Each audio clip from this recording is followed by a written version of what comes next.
Hey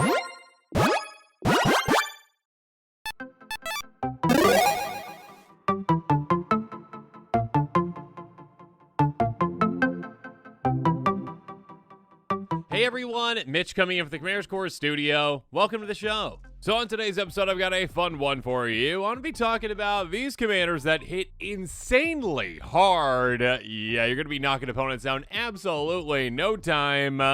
And of course, if you're interested in any of these cards, there's a handy dandy card list link in the description below. Now, with all that said, let's jump into them. First up, the biggest, the baddest, well, one of them, Ghalta Primal Hunger, a 12/12 Elder Dinosaur for 12 mana, but you're never paying that, and it's got Trample. And it also has this tiny little text that says, hey, it costs X less to cast or X the total power of creatures you control.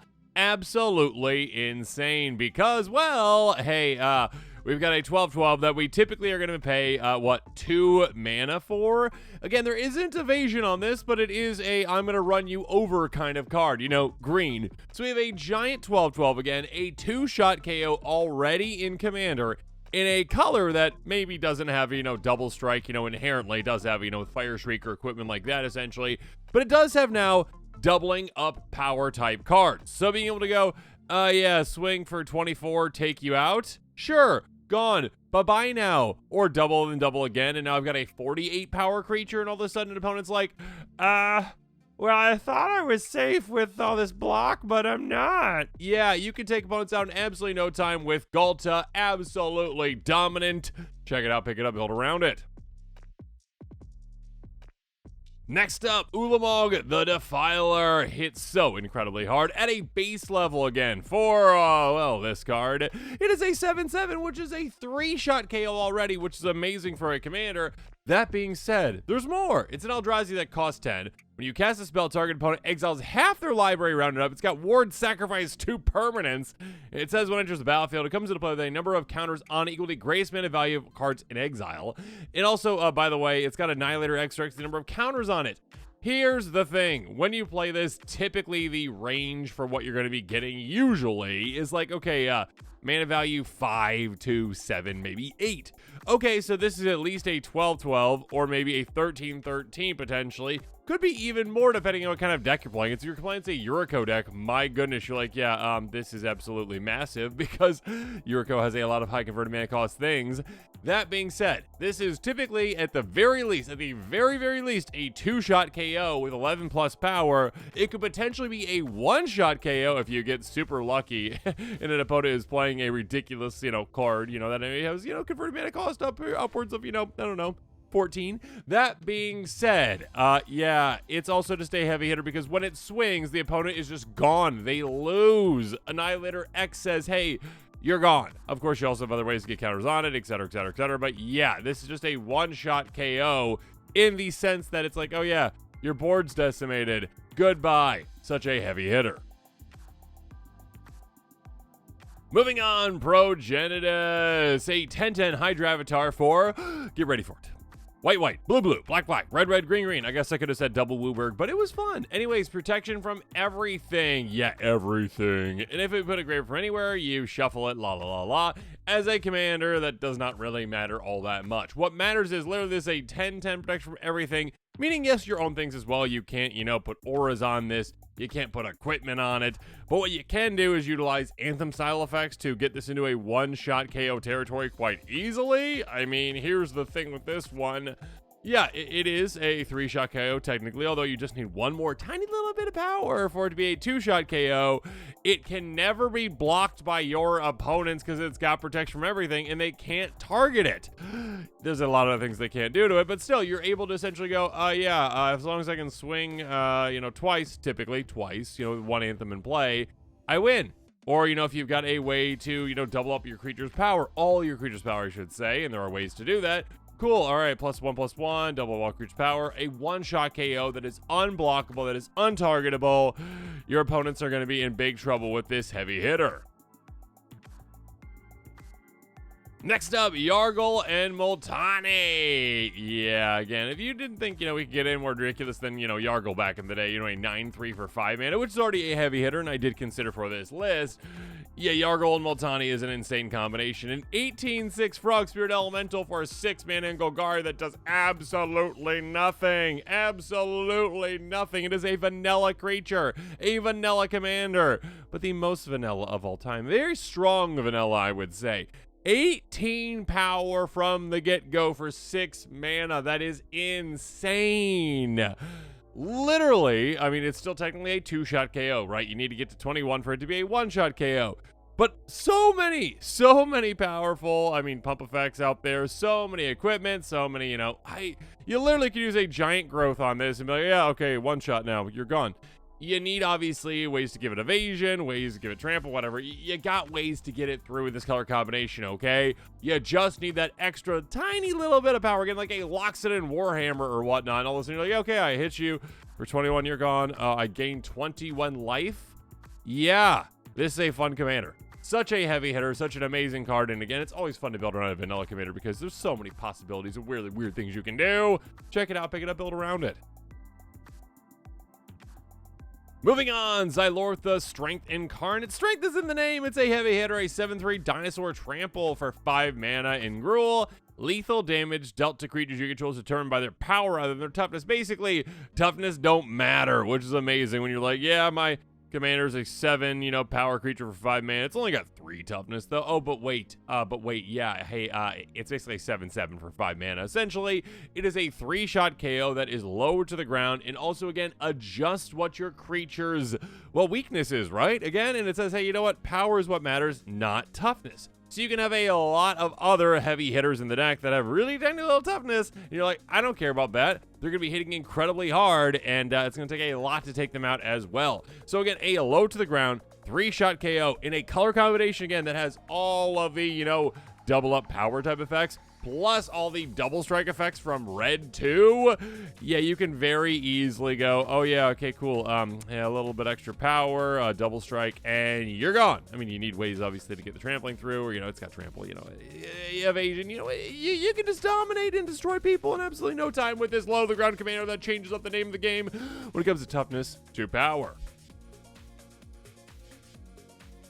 One of my favorites of all time, and a very slept-on card, ironically, because it says Slumbering. Arixmethes Slumbering Isle. Yeah, utilize this as an explosive vegetation at the very least in a lot of your Simic decks. Please, it's so good. A 12/12 Kraken for just 4 mana in Simic. 4 mana! Enters have with 5 slumber counters on it. Has slumber counter on it till a land. Whenever you cast a spell, you may remove a slumber counter from it. Oh, and by the way, tap for Simic colors. So this is basically, again, explosive vegetation at the very worst, right? You essentially are going like, okay, I pay 4 mana, I get 2 mana. Cool. Awesome. Good for me. Yeah, that is already a very good thing, but it's also a just ticking time bomb for your opponents. You get all those counters off. I mean, here's what you do. Typically, you get 4 of the counters off, so you have a 5th counter, that one last counter ready to go when you want to flip it over, because here's the thing. As a land, it's going to be dodging board wipes left and right. And so the board's going to be cleared at some point. You're going to be like, okay, before my turn, cast an opt. Okay, my land is now a giant 12/12, essentially. Yeah, you've got a 2-shot KO at the very least. Again, talking about it as a commander, a 2-shot KO at the very least. Of course, again, you are in green. You got ways to double up that power to make it a 1-shot KO. You are in blue. You got ways to make it evasive, including just like throwing like levitation in play, like that enchantment that gives all your creatures flying. A flying island. Oh my goodness. Yeah, hitting for 12, hitting for 24, whatever it's going to be. You take opponents out. You get mana out of this. There's actually mana combinations for it too that are really weird and just infinite too. That being said, yeah, a heavy hitter that comes out of nowhere. I love you, Arixmethes. Moving on, Anzrag the quake-mole. Yeah, Wizards at some point got kind of lazy with design. Not lazy, I would say, but they're like, hey, let's put the combo on the card. Anyways, this is an incredibly heavy-hitting commander. It is so good, so powerful, so broken.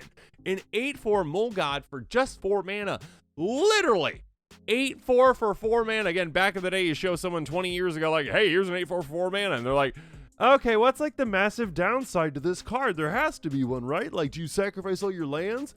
No! By the way, it can just combo easily. Hey, whenever it comes blocked, untap each creature you control after this combat phase. There's combat phase by paying 7 mana in total in Gruul. It has to be blocked each combat this turn if able. The combo is printed on the card.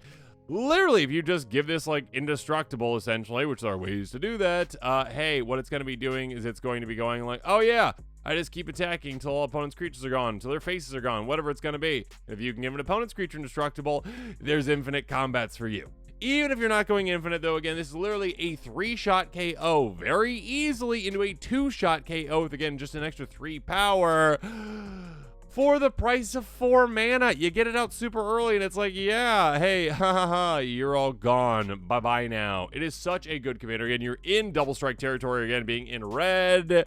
So, yeah, you've got ways to very easily, very quickly take your opponents out. Again, like, turn 2, ramp, put this out, you know, turn 3, and then turn 4, you're like, yeah, okay, they'll pump effect.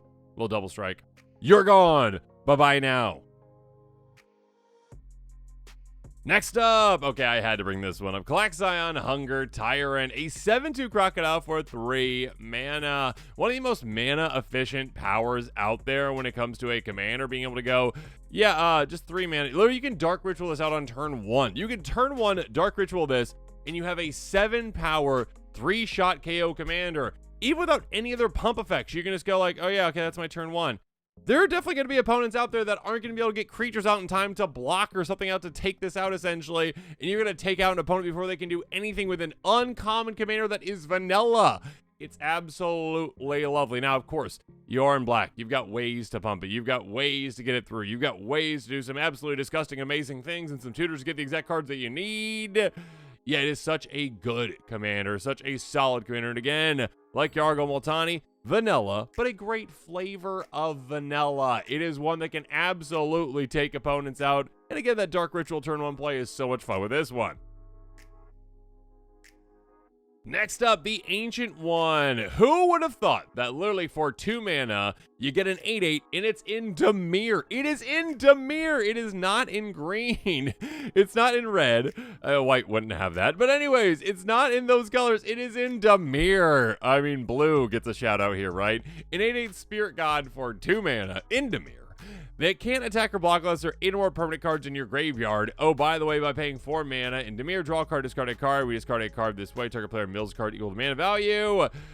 This is a card that is absolutely crazy good. I mean, it is one that is so much fun to build around. It is literally, again, you have a 3-shot, very easily a 2-shot KO in Dimir from a commander that you can get down consistently on turn 2.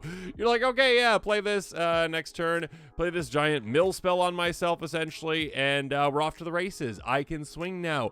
Bye-bye now. Yeah, you can do some absolutely crazy, amazing things with this one. Of course, you can tutor for the effects that you need to get it through. You can go get, like a Fire Shrieker to make it hit even harder. You can give it evasion, essentially. You can give it that extra power. You can very quickly and very easily turn this into a 2-shot KO, of course, but even a 1-shot KO, of course, that you get down again on turn 2, basically every single game. The Ancient One is so much fun. Finally, though, ironically with the name, The Last Ride, a 13/13 vehicle for a single black mana. It's got crew 2, gets -X to extra your life total. By paying 2 and a black, you pay 2 life and you draw a card. Yeah, here's the thing. You don't crew this until you're ready to go. Yeah, that's kind of the thing about this one, where you can very simply, very easily, very quickly turn this into a, 2-shot KO, if not a 1-shot KO. Of course, there is risk to it, though, obviously, because, this is determined by your life total. Because if your life total is high, this isn't going to help you out. It's just going to get taken out. That being said, if your life total is low, which there are plenty of ways, including some of my favorite cards out there, like Mischievous Poltergeist, I love you. Those kinds of cards, which are like, hey, pay 1 life and regenerate this card, or pay 1 life, do this, pay 1 life, do that. And you can just repeat that action again and again and again as many times as you want, because typically in Magic, you wouldn't want to go like, hey, I just put my life total at 1. Why not? This one, you can go, yeah, I put my life total at 1. Cool. All right. Swing for 12. Awesome. Life swap someone. Cool. Yeah. That's how it works. Yay! You can do some really amazing, awesome things with this commander. Again, you can get down on turn 1, but you don't want actually to be a creature until you are ready to go with that last ride. Such a cool heavy hitter. And with that, this episode is coming to a close. As always, comment below with your thoughts on it. And of course, as always, thanks again and have a good one.